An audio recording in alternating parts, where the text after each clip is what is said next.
Waalaikumsalam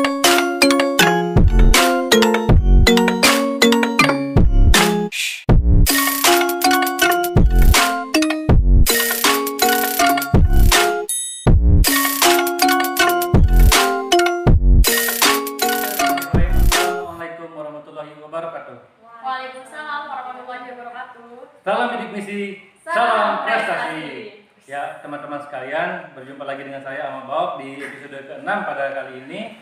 Ya kebetulan kemarin kita di episode kelima kita sudah berbincang dengan Bu Bendum kita di forum mahasiswa bidik misi, dan sekarang kita kedatangan orang-orang yang luar biasa ya. Karena di sini duanya adalah merupakan BPH di sini.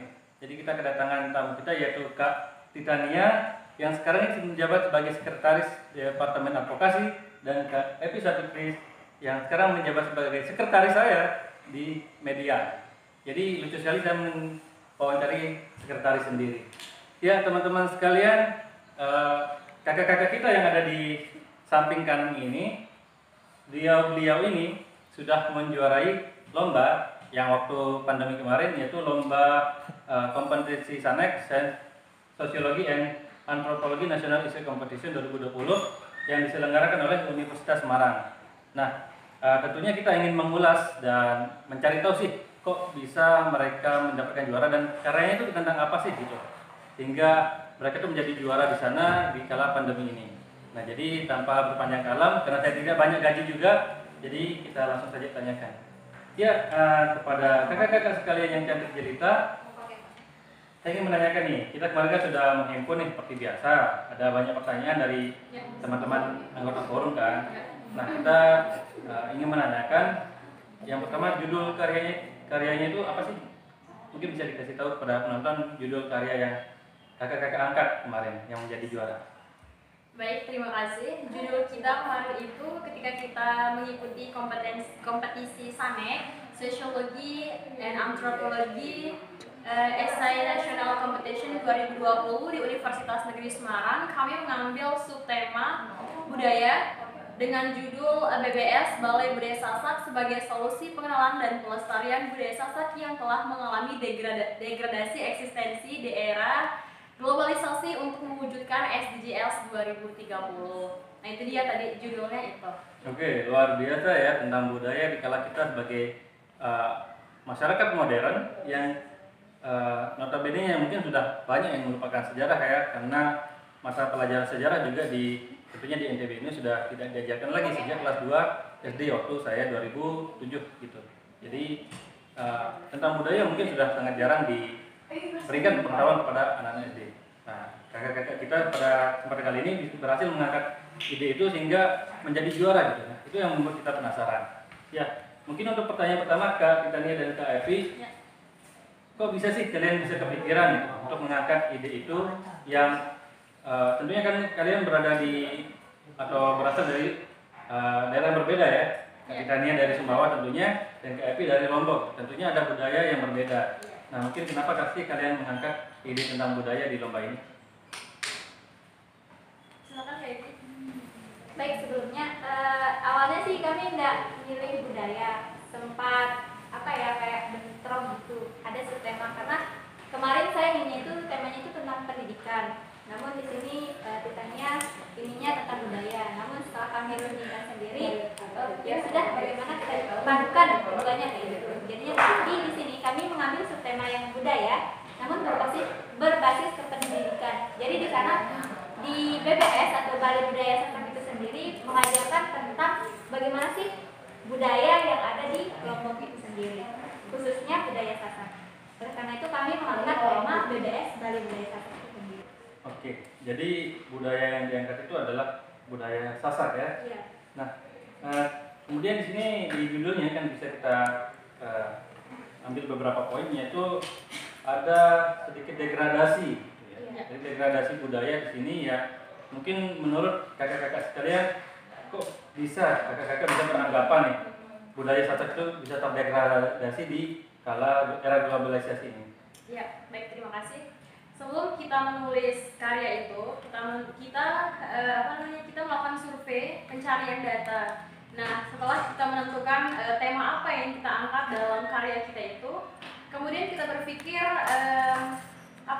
topik apa yang menarik untuk diangkat, untuk dibahas. Nah, terkait dengan degradasi itu sendiri, itu merupakan judul besar dari kegiatan SANEK itu sendiri. Kemudian kami tinggal mengembangkan. Nah, kemudian kami melihat budaya Sasak ini, ya notabene karena saya sekolah menuntut ilmu di Lombok, jadi saya mengangkat budaya Sasak, sama aja ya kita satu provinsi NTB seperti itu.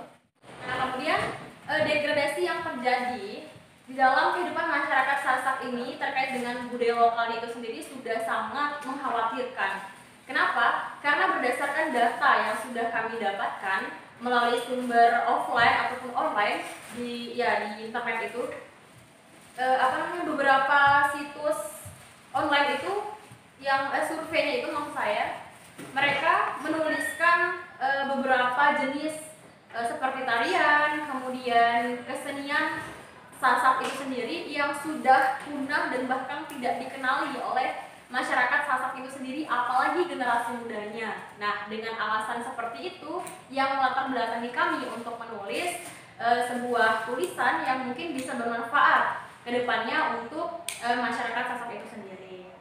Oke. Ada pertanyaan baru ya pada kakak-kakak kita, Kak Titania. Di daerah kalian tentunya kan, kalian berada di daerah yang berbeda, tentunya di Lombok juga kan? Iya. Ya. Kemudian di daerah sekitaran kalian nih, itu apakah memang sudah mengalami degradasi yang kalian takutkan, atau memang masih dalam batas aman gitu? Karena memang ada di beberapa daerah di Lombok yang memang masih memegang adat, gitu ya. Tapi mungkin di daerah kakak-kakak kalian bagian mana? Ya, Evi mungkin menjawab. Baik, di sini untuk budaya sendiri baik dari tarian dan lagu itu kebanyakan di sini dari yang saya ketahui dan di sekitar itu hanya seputar gendang belit. Itu saja yang sering, karena ketika orang melakukan tradisi nyongkolan tersebut biasanya gendang belitlah yang diangkat di sana, yang diundang seperti itu. Nah, selain itu juga di desa saya itu hanya beberapa tradisi yang masih dijalankan, seperti tradisi nila ketika ada hajatan dan lain sebagainya. Nah, sedangkan berdasarkan data yang telah kami temukan bahwa di sana banyak sekali baik dari segi tarian, terus bagaimana keseharian dalam bersosialisasi masyarakat itu sangat banyak sekali yang tidak ada gitu di daerah sekitar kami, dan hanya beberapa yang masih ada. Nah, hal itulah yang mengakibatkan terjadinya degradasi. Seperti itu. Oke, mungkin Kak Titania di daerahnya bagaimana?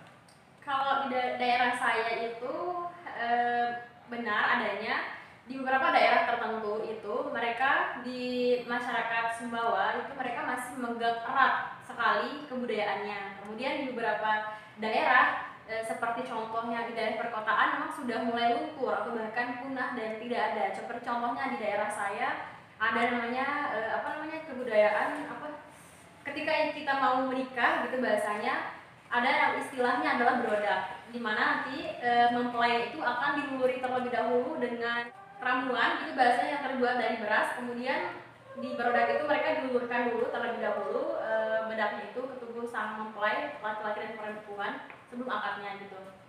Nah, kemudian kalau di daerah saya, kebetulan saya tinggal di perkotaannya, di daerah kota gitu, jadi itu sudah bahasanya sudah mulai ditinggalkan seperti itu. Misalkan ketika pernikahannya, resepsi pernikahannya di daerah-daerah mungkin masih menggunakan adat Sumbawa, tapi kalau di daerah saya sudah mulai berpindah, mulai luntur, sudah pindah ketika resepsi menggunakan pengantin modern seperti itu. Oke. Mungkin juga teman-teman yang sering melihat ya, karena di sekarang juga kan era modern ya. Iya, betul. Jadi kita banyak mengikuti orang-orang yang memang menjadi tren dalam modern ini. Iya. Dan memang tren itu adalah ya seperti yang kita lihat sekarang gitu kan.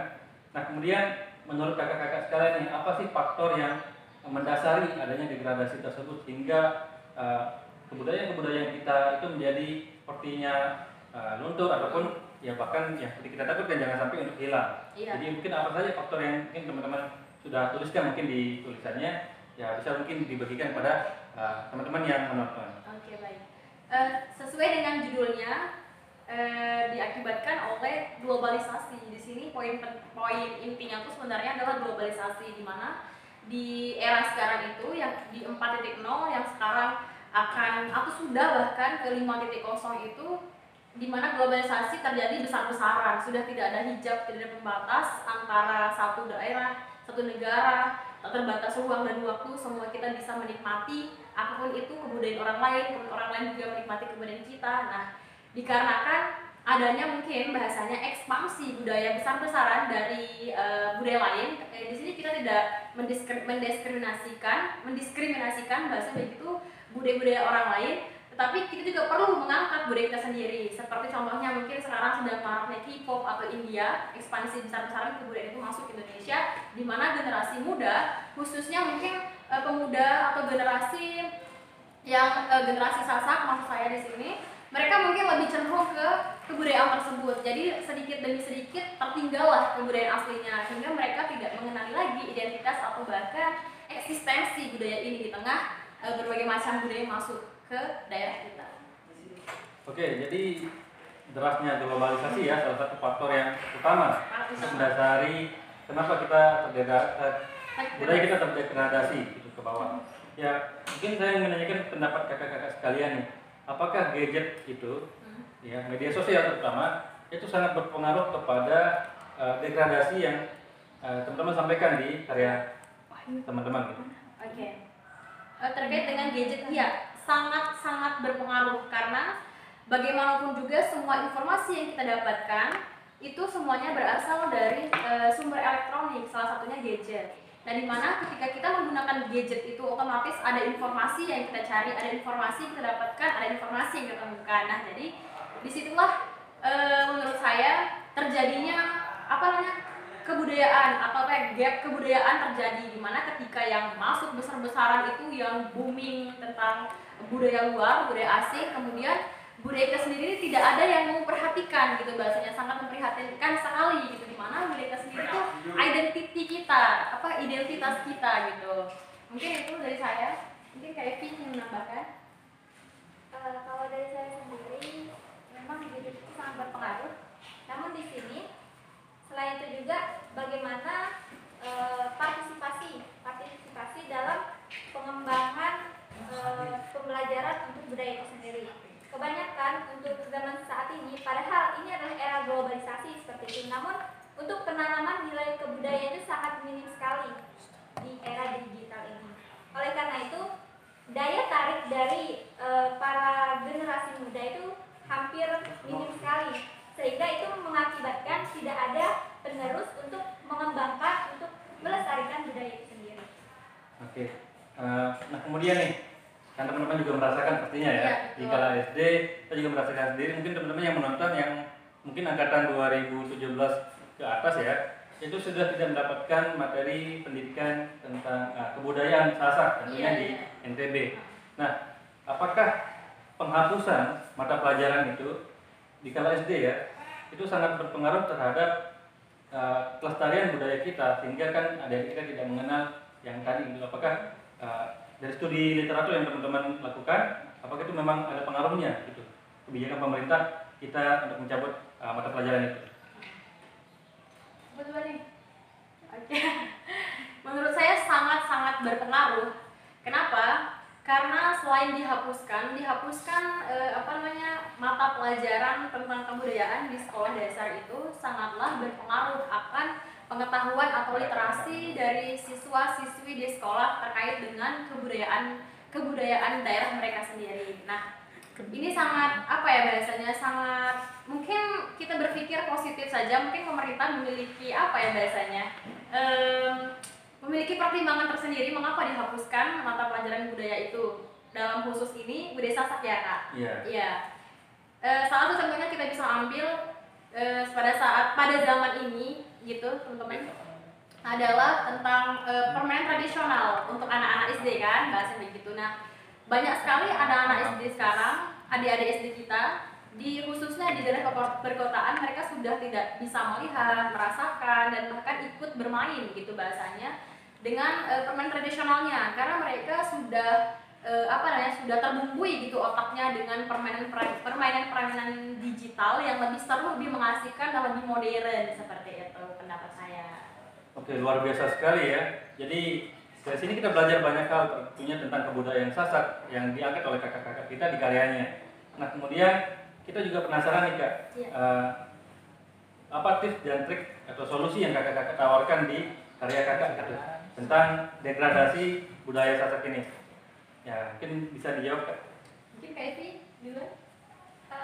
Baik, di sini untuk solusi dari kami seperti di judul kami itu adalah kami membangun BBS atau Balai Budaya Sasak, di mana di sana adalah rumah budaya untuk mengajarkan seperti itu, mengajarkan masyarakat sekitar, mengajarkan masyarakat di Lombok maupun di luar suku Sasak itu sendiri, dan remaja-remaja untuk memperkenalkan budaya Sasak itu sendiri. Nah, di sini bukan hanya sekadar memberikan informasi, namun mengajarkan seperti apa budaya yang ada di suku Sasak itu sendiri, baik dari bidang keseniannya, tari, musik, makanan tradisional, dan lain sebagainya. Kemudian kita lanjut ke pertanyaan yang entah keberapa saya juga lupa. Ya, kita ingin dengar nih cerita kalian dari mulai menyusun karya ini. Kan tentunya kalian menyusun di kala pandemi kan. Nah, kan pandemi kita tidak diberikan keluar, mungkin ada cerita yang bisa kalian bagikan dari mulai penyusunan sampai yang kalian menjadi finalis gitu kan, sampai menang gitu. Mungkin ada hal-hal yang bisa kalian bagikan kepada penonton. Oke, baik. Sebenarnya karya kami ini itu kami buat itu sebelum pandemi. Jadi kita sudah kirim karya itu sebelum pandemi, sudah kami kirim karyanya. Kemudian kalau tidak salah di bulan April ya Kakak. April, Maret itu pandemi kan. Iya, nah kemudian setelah pengumuman itu di kala pandemi. Nah, ternyata sebenarnya gini, kami menulis itu, saya pribadi menulis saat itu bersama dengan rekan saya Evi. Kami tidak ada expect untuk menjadi juara, hanya hanya ingin mengeluarkan aspirasi, ingin berpendapat, bahasanya begitu dalam bentuk tulisan terkait dengan kecemasan kita sebagai generasi muda akan pelunturan budaya yang semakin hari semakin semakin parah gitu, keterpurukan kita gitu. Nah, kemudian pada saat itu sekitar ada 3 bulan kita menunggu gitu pengumumannya dari sebelum pandemi, pengumuman di pandemi, kemudian di saat pengumuman itu panitia meminta kami untuk membuat video presentasi terkait dengan hasil karya kami. Nah, itu juga pada saat kami menjadi finalis itu sesuatu yang gimana ya, nggak nyangka sebenarnya, karena kata panitianya itu ada 105 esa yang diambil cuma 15 karya. Nah, dan kami salah satu di dalamnya seperti itu. Nah, itu ya alhamdulillah, itu bahasanya mungkin bagi sebagian orang itu hal yang biasa aja, mungkin karena lebih banyak prestasi, pengalaman dalam menulis dan lain sebagainya. Tapi kami berdua yang pemula banget dalam menulis, teman-teman, itu alhamdulillah sebagai langkah awal kita untuk untuk lebih banyak berkarya ke depannya seperti itu. Nah, kemudian kami disuruh oleh panitia untuk membuat video presentasi. Nah, itu kendala di situ, mulai masalah bermunculan di situ, di mana pada saat pandemi itu, pada saat kita diliburkan bahasanya seperti itu, saya harus kembali ke Sumbawa ke rumah saya, karena kan kampus diliburkan gitu ya. Nah, kemudian saya balik ke Sumbawa, dan Evi dia berasal dari Lotim, otomatis dia pulang ke Lotim. Nah, jadi di situ beratnya sih teman-teman, dimana kita harus berdiskusi online, kemudian diskusi online mungkin fan saja, tapi ketika pembuatan video kita membutuhkan media perlengkapan seperti kamera, tripod. Nah, kami tidak punya itu gitu, jadinya ya seadanya yang kami kumpulkan. Itu yang pertama kendalanya. Kemudian kendala yang kedua, pada saat pengiriman karya itu hamin 1 jam kalau nggak salah, itu tiba-tiba laptop tempat file video itu tersimpan, laptop Kak Evi hang kayak gitu. Jadinya ketika pengiriman itu kami terlambat 1 hari kalau nggak salah. Kami juga sudah minta konfirmasi ke panitia dan alhamdulillah diperbolehkan. Jadi itu deg-degannya luar biasa, karena deadline malam ini tetapi kami belum mengirimkan karya karena hang. Terjadi seperti itu kendala teknisnya. Seperti itu Kakak. Jadi ya kendala yang luar biasa ya, ngirim hamin beberapa jam tapi ya tiba-tiba hang gitu. Harus Tapi tidur besok.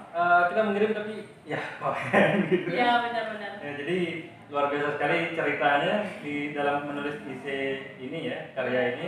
Nah, kemudian tentunya kita ingin tahu ya tips dan trik kakak-kakak sekalian, mungkin bisa disampaikan tips dan trik yang mungkin bisa kakak sering gunakan, yang bisa teman kakak bagikan kepada penonton atau adik-adik kita yang sedang menjadi anggota forum ini, supaya dia penulis dan berprestasi seperti kakak-kakak sekalian.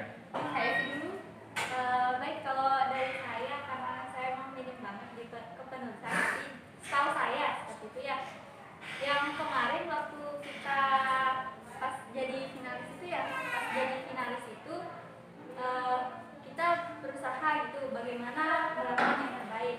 Nah, pertama itu kalian bangun relasi dulu, karena nanti kita butuh bangun banyak like gitu. Kita butuh banyak like gitu, jadinya kami mencoba menghubungi beberapa teman, entah kenal ataupun enggak gitu, yang penting kita coba dulu kayak gitu. Jadi kalian coba bangun relasi dengan orang lain, banyak berteman seperti itu, karena kita akan saling membangun satu sama lain seperti itu. Nah nanti, dan kemarin juga waktu presentasi, sebenarnya kalau dari saya sendiri tidak mengejar juara 1, 2, 3 seperti itu. Namun di sini saya mengejarnya itu yang like terbanyak itu juara favorit seperti itu. Namun alhamdulillah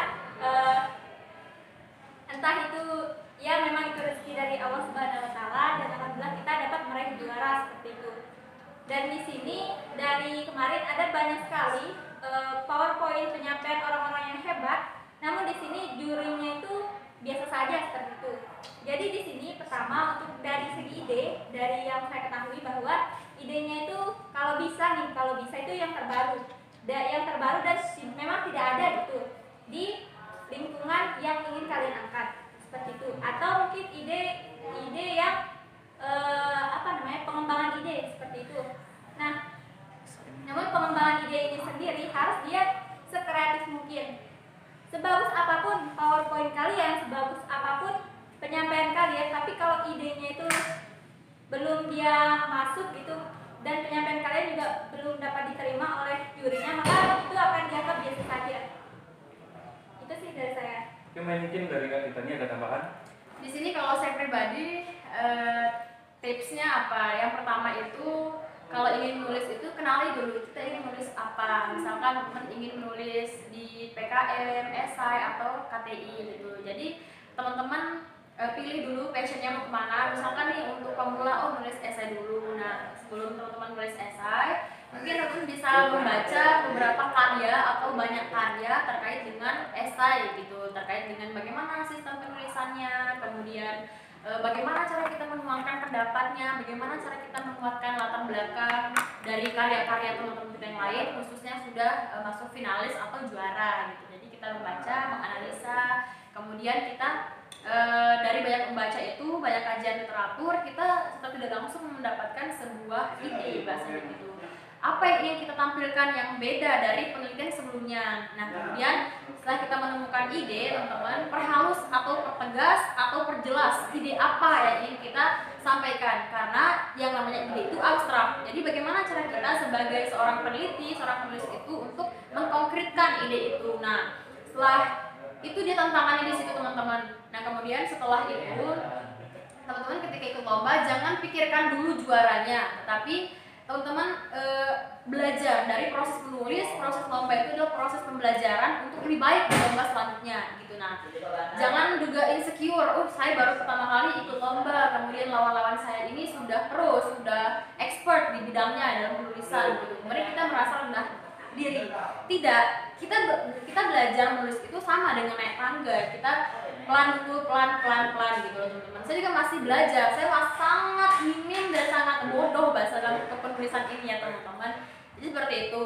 Nah kemudian setelah itu teman-teman mungkin bisa bahasanya bisa untuk tips dan triknya itu setelah membandingkan beberapa karya dapat ide, kemudian lihat ini paling penting, cocokkan di tema pamflet lombanya dengan subtema dan apa yang ingin teman-teman buat gitu. Jadi walaupun ide teman-teman sangat brilian, sangat luar biasa, kalau dia melenceng dari tema, otomatis tadi dia itu yang pertama diperhatikan tema dan subtema dari karya yang ingin kita ikutkan, dari mata lomba yang ingin kita ikutkan. Jadi seperti itu. Kemudian setelah itu ide apa yang teman membuat, jangan pernah takut untuk mencoba. Orang pikir ide kita gila, ide kita sepele, ide kita kecil, ide kita ya gitu-gitulah teman-teman. jangan pernah putus asa, tetap belajar menulis, dan juga setelah itu teman-teman yang paling penting adalah konsultasikan karya teman-teman kepada orang yang Anda anggap mumpuni di bidangnya. Jadi akan banyak koreksi yang akan kita dapatkan atau kita terima sebagai penulis untuk meningkatkan kemampuan diri kita untuk menulis. Jadi seperti itu. Kemudian terakhir pesan saya adalah tipsnya dan triknya. Mungkin bukan bahasa tips dan trik, ini pesan saya, banyak-banyaklah membaca literasi. Nah, jadi gitu. Jadi ketika kita sering membaca, otomatis kita memiliki pengetahuan begitu bahasanya di bidang tertentu. Nah, dari pengetahuan yang kita punya, kita elaborasikan dengan disiplin ilmu lainnya, maka akan terciptalah sebuah karya yang di dalamnya itu terdapat banyak sekali disiplin ilmunya. Mungkin itu dari saya, kepanjangan ya. Oke, luar biasa saran-saran dan tipsnya memang sangat luar biasa. Jadi teman-teman yang menonton jangan lupa dipraktekkan ya, bahwa saran-saran tadi itu memang sangat-sangat bisa dipraktekkan oleh teman-teman, dan itu juga membutuhkan waktu dan memang kerja keras ya. Jadi tadi dikatakan bahwa proses dari tanggal 1 kemudian tanggal 2, dan memang setelah menjalani proses itu tentunya teman-teman akan bisa seperti kakak-kakak kita ini. Jadi mungkin itu saja di episode kali ini. Terima kasih sudah menonton. Jangan lupa like, subscribe, dan komen biar kita bisa membeli tripod supaya tripodnya baru dan ini HP-nya jatuh dari tadi. Ya, jadi jangan lupa like. Kalau kalian anggota forum nggak like, kalian berhadapan dengan saya. Jadi itu saja untuk yang hari ini. Terima kasih sudah menonton. Ya, assalamualaikum warahmatullahi wabarakatuh. Salam bidik misi, salam prestasi. Yeay. All around my room, my world's so bright, it's hard to breathe, but that's alright. Hush.